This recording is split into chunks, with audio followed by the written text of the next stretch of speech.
Hi, my name's Doug with Doug Green Media, and today I am interviewing Lisa Montanaro about productivity. Lisa, welcome to the Hangout here. Hi. And we're using Google Hangouts, which is a great way for interviewing people and doing live casts and all kinds of things. But I'm here to talk with Lisa about productivity. She's a productivity expert, and specifically in getting more done in less time and getting the right things done instead of the wrong things. So I just a little bit of background. I first met Lisa at the Sacramento Speakers Network about 2 years ago when she first moved out to California from New York. And when I saw her speak, there was just like this, there was a crispness about her delivery, and you could tell that she just kind of had it together. She's a former lawyer, and she's a productivity consultant. And as I've gotten to know her more over the past couple of years, it's kind of amazing what she's doing. She's launched an online university. She's in a great relationship. She has coaching clients all over the world. She bikes. She's in play productions. She speaks all over the country. It's amazing. So I know that she walks her talk, and I wanted to find out from her some tips that she could give to people about how they could have that same kind of productivity in their own lives. So Lisa, welcome, and perhaps you could give us a little bit of background about productivity, how you got into it, what are some of the problems you see, and then we can go into the tips. Sound good? Great, absolutely. Thanks for having me. And yeah, it's been wonderful since I moved out to California, meeting some of the local people out here and connecting. And obviously you and I, Doug, have a lot in common in terms of hiking and bike riding and travel and speaking. So it's been great getting to know you, and I appreciate the compliment, so thank you. And I would say productivity is something that I've always been interested in. And when I was still practicing law, I would actually, I was a productivity geek, the way other people are like computer technology geeks. I would reorganize the file folders because I would come up with a better system, or I would ask the law firm, like, hey, how are we doing this workflow, and improve it. So it's just something that always came natural to me and that I really enjoyed.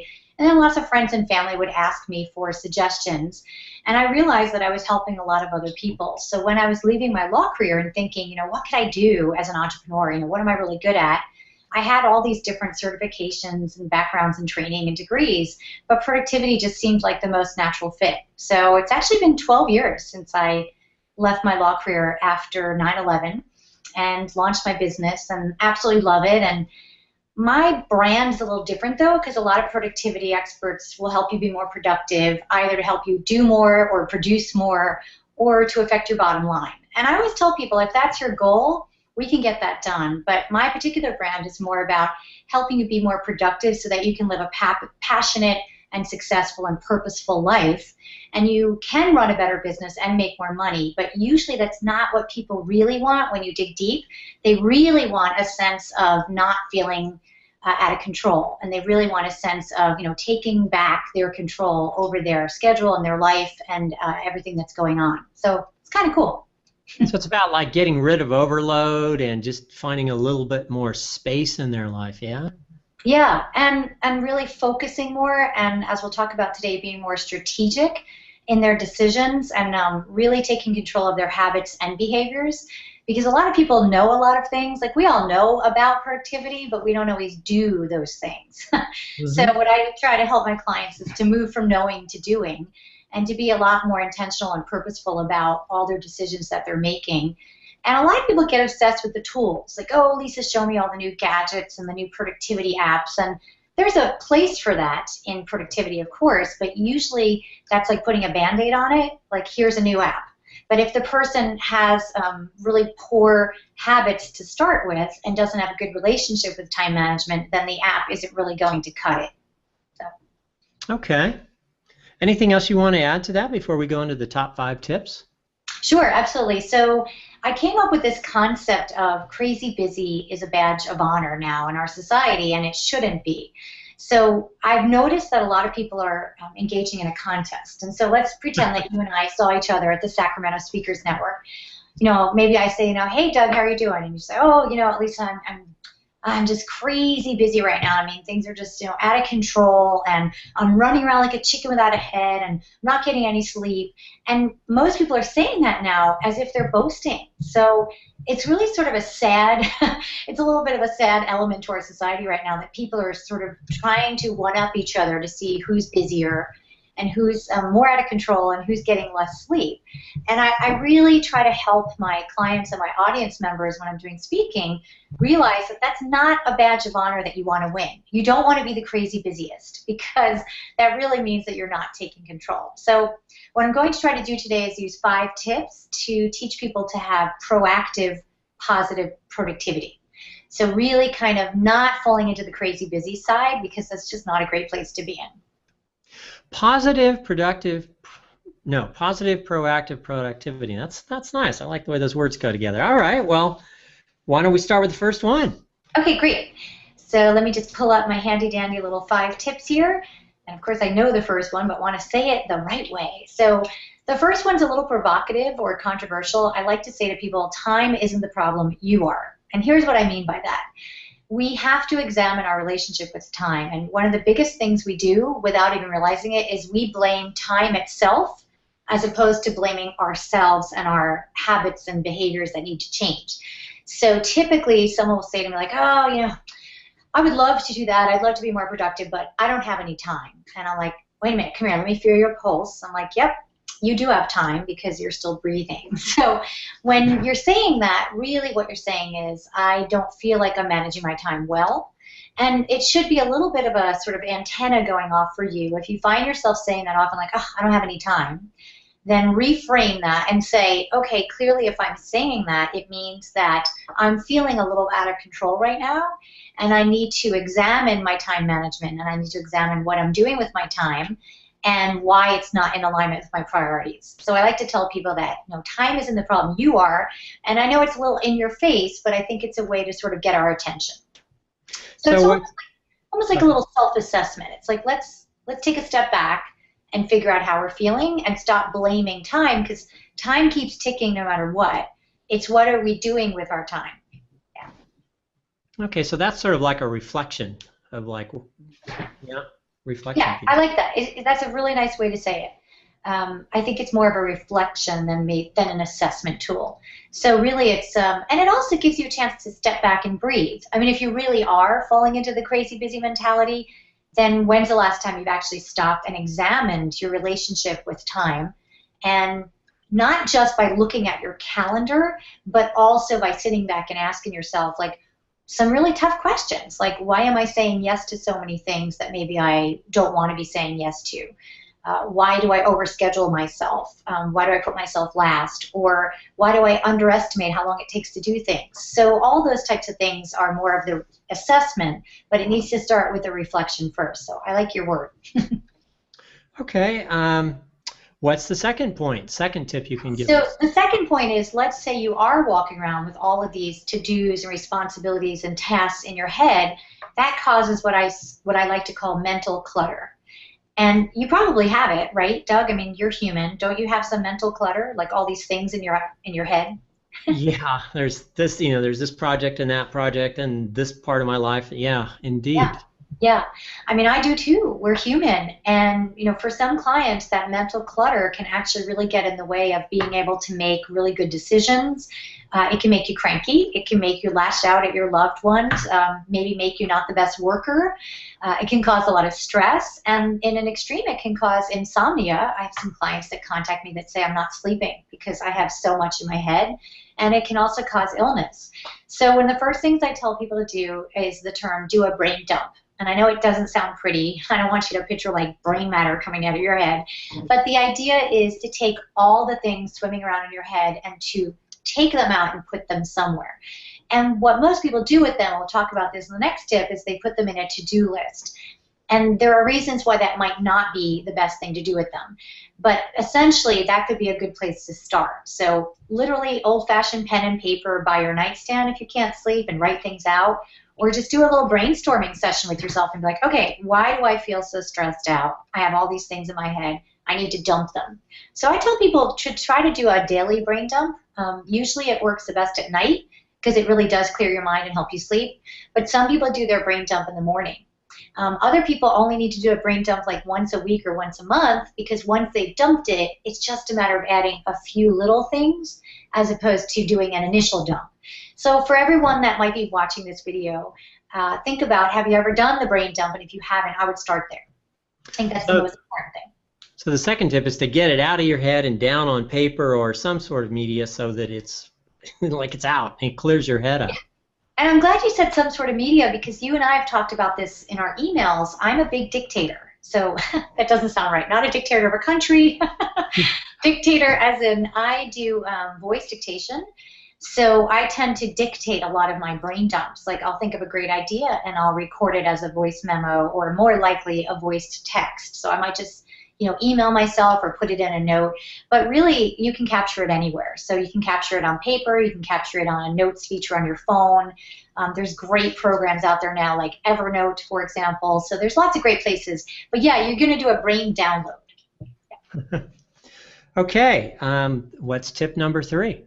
So tip number 3 is, picture you've done this brain download, and let's just pretend it's yours, Doug. And let's say that you now put on your brain download all these personal tasks you need to do, like let's pretend make a doctor appointment and do some errands and go do a return at the store. And then you've got all the stuff having to do with Doug Green Media for your business. Maybe check out a brand new video program, or contact someone to do a future interview. And the next thing you know, your list is disorganized and it's got all these different things on it that are completely unrelated. So that would get really stressful for a lot of people. So we tend to tell people to do a separation of your master project list from your daily to-do list. And it sounds so simple, but this little thing, A, most people aren't doing it, and B, if you do it, it can make a huge difference in your productivity. Like, unbelievable. Like, I've heard people email me and say, I cannot believe how much separating my master project list and my daily to-do list has helped. Because the average person has a to-do list that looks like a novel. It's huge. And I don't know about you, but if I had to look at a to-do list like that every day, I would feel very inefficient and very inadequate at the end of the day when I didn't cross anything off. So an example would be, let's say you had something on your master project list, like to do a huge new video project.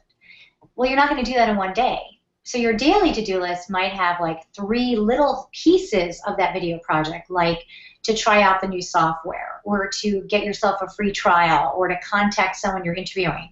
So really small little pieces. So you drill down from the master project list and only put the things on your daily to-do list that you could reasonably accomplish in one day. So the master project list comes from the brain dump.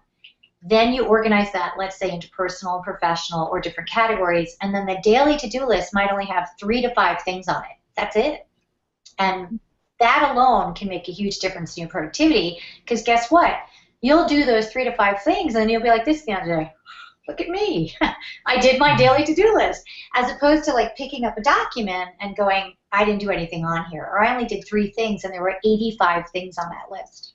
So it's basically, I think it's an old Ramones song, if I'm not mistaken. It's called Keep 'Em Separated. And so you want to separate your master project list from your daily to-do list. Cool. Okay. And then what's the 4th tip you have for us? The 4th tip is hard for a lot of people. It's called Own Your Interruptions. So let's just talk briefly about, the difference between interruptions and task switching. So if you and I hang up in a little while and you're working this afternoon in your office, without even realizing it, statistically, you will task switch on your own without being interrupted every 3.2 minutes. And that comes from research from the University of Michigan, from the David Meyer, does a lot of studies on multitasking. And it's actually not that bad for your productivity, because most people get really used to it. So for example, you might be working on a project, and then you'll go, oh, I forgot to send Lisa a follow-up email about something, and you might task switch, send the email, hit send, and go back to your document. And you might do that all day long, every 3 minutes. So that's bad enough when you think about all the task switching that we do to ourselves. But then on top of that, the average person is interrupted 73 times a day.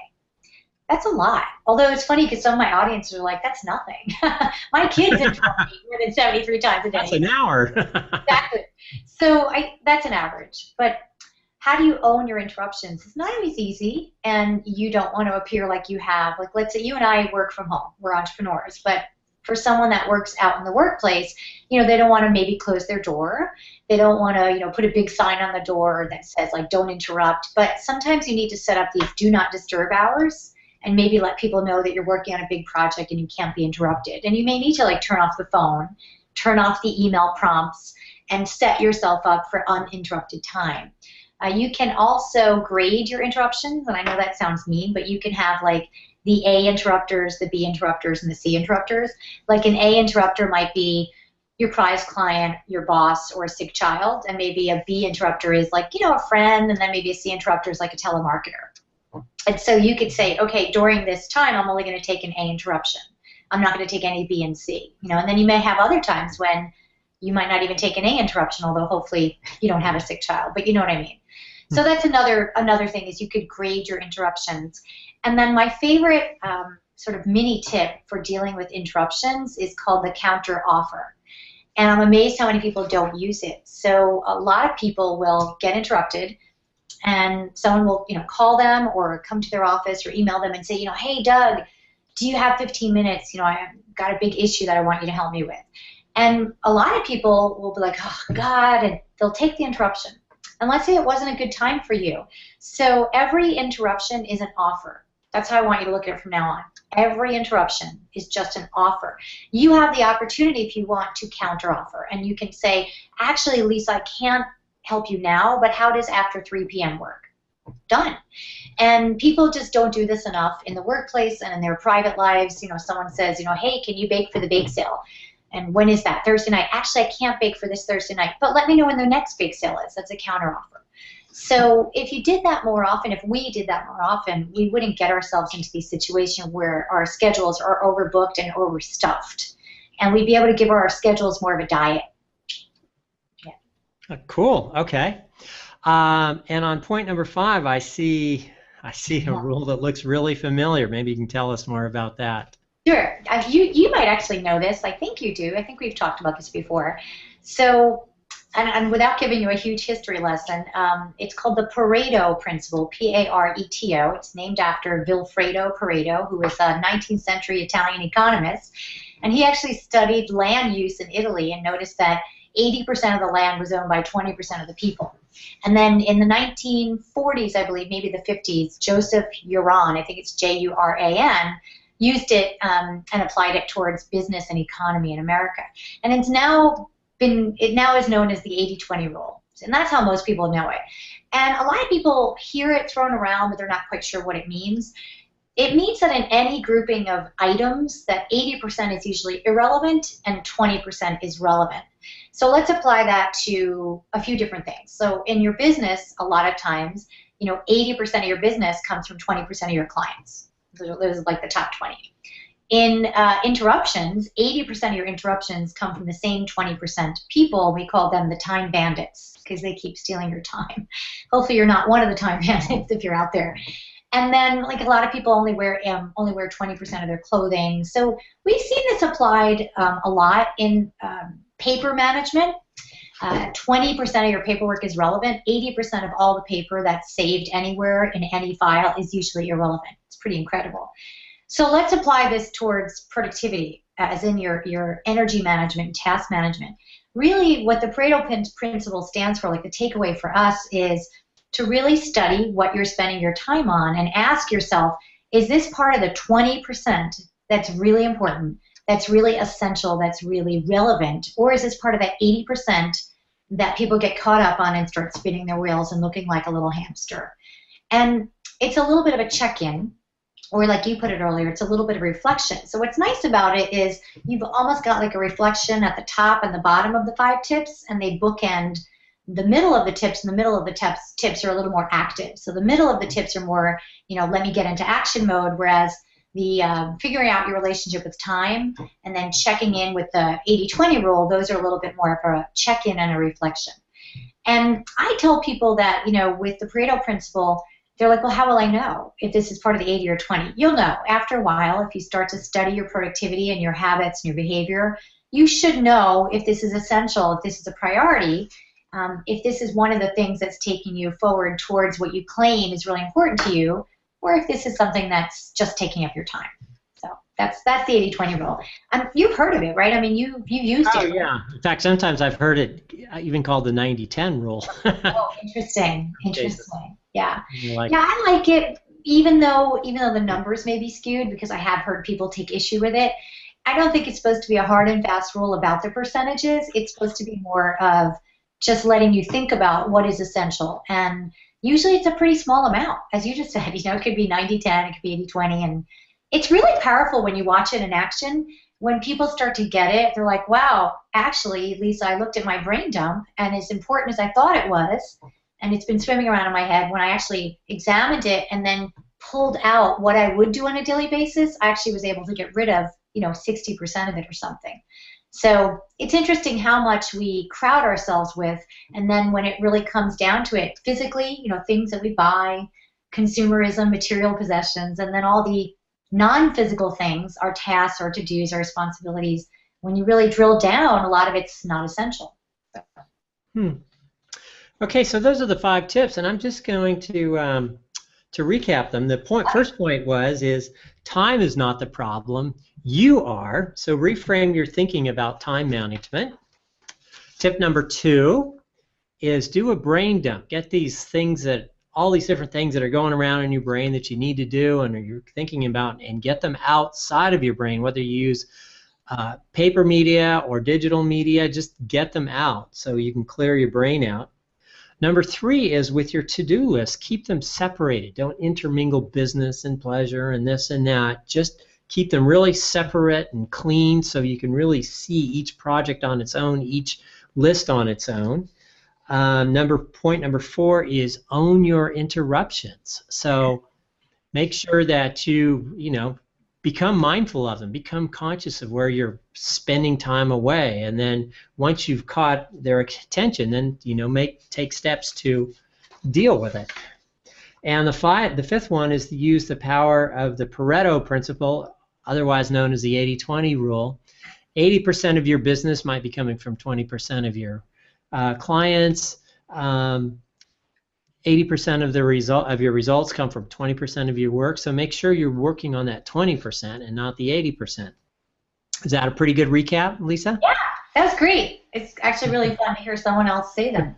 And also, what I love about what you just did, and what everyone can do after they've listened to this, is make them your own. So everyone will sort of filter this through their own life, their own productivity challenges, or maybe they're not challenged in one of these areas. So, reframing them so that they make sense for your life and your productivity actually works really well. So it's kind of fun to hear you say them slightly different than maybe the way I worded them, because you're already making them yours, which is cool. Mm-hmm.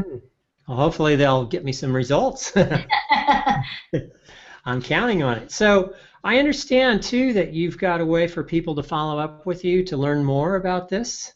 Absolutely. So if you go to lisamontanaro.com, and it should be on your screen, and then also I have an online university, which is really neat because I offer group coaching programs in different areas, and that is lmguniversity.com.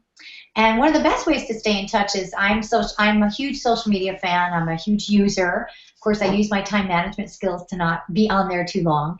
But you can find me as Lisa Montanaro pretty much on every social media platform. And if you want to become a member of my online community, then you can actually go to lisamontanaro.com/toolkit. And I have a really wonderful interactive multimedia toolkit. So you get 2 audio programs and an ebook, and it's called Achieve Powerhouse Success with Purpose, Passion, and Productivity. And it goes a lot deeper into some of the things that we were talking about today. And that way you get to be a part of my online community, but also get this wonderful toolkit to keep for years to come and hopefully put into action, as you said, so that you can see some results. So. Great. Thanks. So that's lisamontanaro.com/toolkit. Okay, so anything you want to say in closing? Sure, I think I just want people to be really cognizant of the language they use, because language is really powerful. And so I'm going to ask you all, a little call to action here is to take the words crazy busy out of your vocabulary. And it's going to be hard. And I think I emailed something to Doug when I was talking to him about doing this interview. And I said to him, this is something we all struggle with, me included. And I have to catch myself at times. Like if I say something like, oh, I'm really busy this week. I'm like, don't do that. And someone said to me, like, why? I think busy has some negative energy around it. So I like to use terms like, I have a really full schedule this week on purpose. Like I've booked up a lot of clients and I'm really excited about it. So you can call it sort of the half full versus the half empty mentality. But I like to say to be more positive and proactive about your productivity. And so if you catch yourself next time saying, oh, I'm crazy busy, first of all, be like, oh, that Lisa, I'm going to kill her because now I can't say that anymore without thinking of it. But also just to reframe and ask yourself, what are you really thinking here, and to take back some control. So that would be sort of my call to action, would be to first change your vocabulary, because you will change your behaviors eventually, but you can't really change your actions until you change your behaviors and your mindset. So I would focus on that first. All right. Lisa, thank you very much for your time today. Thank you. Thanks for having me, Doug. It's been a lot of fun. I appreciate it.